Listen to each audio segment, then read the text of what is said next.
প্রধানমন্ত্রী শেখ হাসিনা, আপনি যে হন, আপনি আমাদের দেশের শাসক। আল্লাহর নবী আমাদেরকে বলেছে আপনার প্রতি আন্তরিকতা রাখতে। কেউ বলে নাই, দুনিয়ার কেউ না, নবীজি আমাদেরকে বলেছেন আপনার প্রতি আন্তরিকতা রাখতে। এটা আমার ঈমান, আমি আপনার প্রতি আন্তরিকতা রাখবো।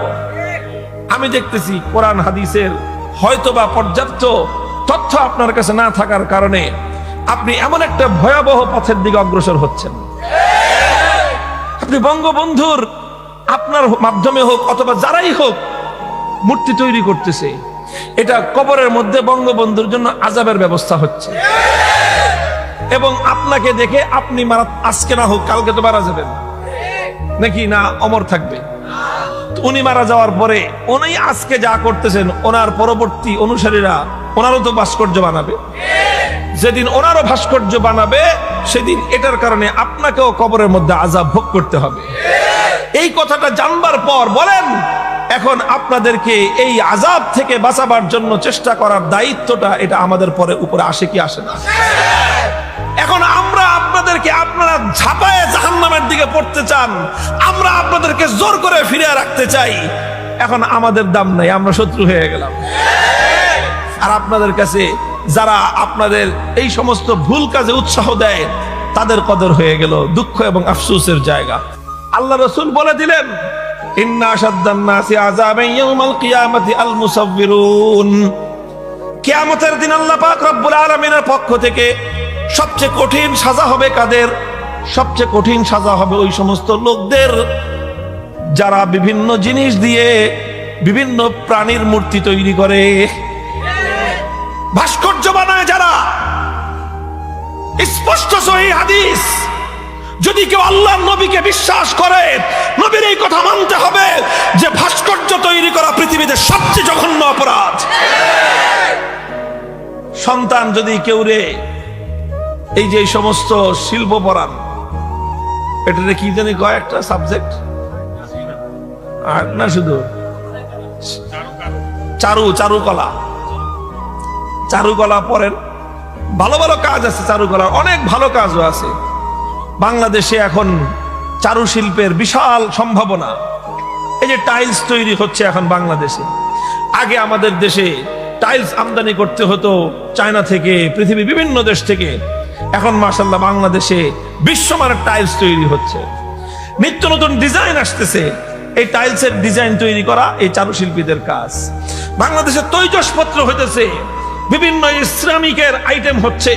এটা ওয়ার্ল্ড ওয়াইড আন্তর্জাতিক মানের করো, এখানে নতুন নতুন উদ্ভাবন করো, যত সুন্দর ডিজাইন হতে পারে সুন্দর ডিজাইন করো, ফুলের ডিজাইন করো, নানা ধরনের ডিজাইন করো। এগুলো চারুশিল্পের কাজ।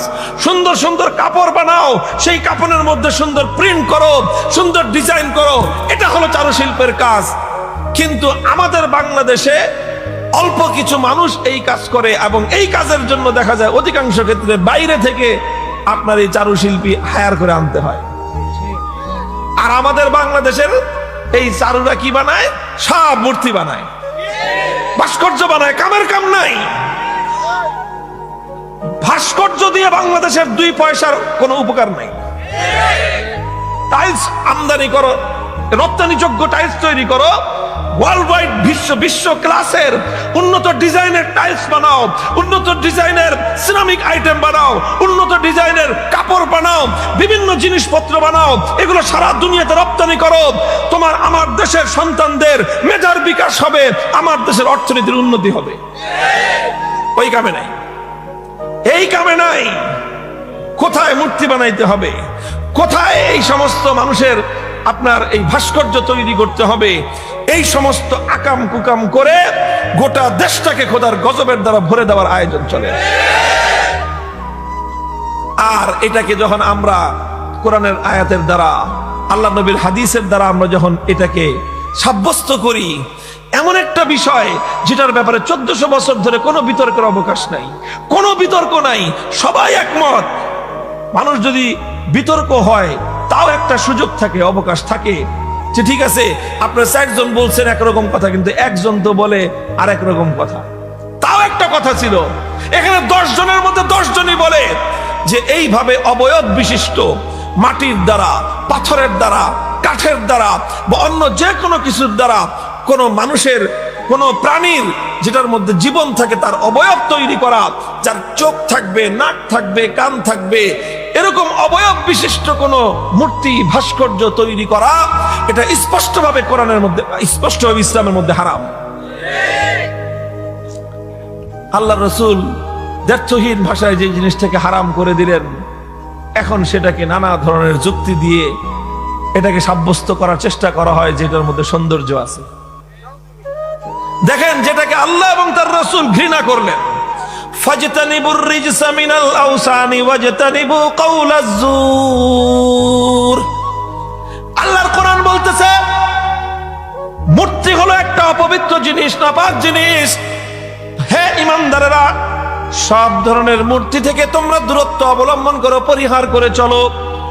আল্লাহ পাক যেটাকে অপবিত্রতা বললেন, আল্লাহ যেটাকে পুতি দুর্গন্ধ বলে সাব্যস্ত করলেন, আমার আল্লাহ যেটাকে নাপাকি, দুর্গন্ধ, আবর্জনা বলে সাব্যস্ত করলেন, সেই মূর্তির মধ্যে যারা সৌন্দর্য খুঁজে বেড়ায়, ও দোস্ত, খোদার কসম খেয়ে বলি, তারা দুনিয়ার অনেক কিছু হতে পারে, ঈমানদার হওয়ার কোনো সম্ভাবনা নাই।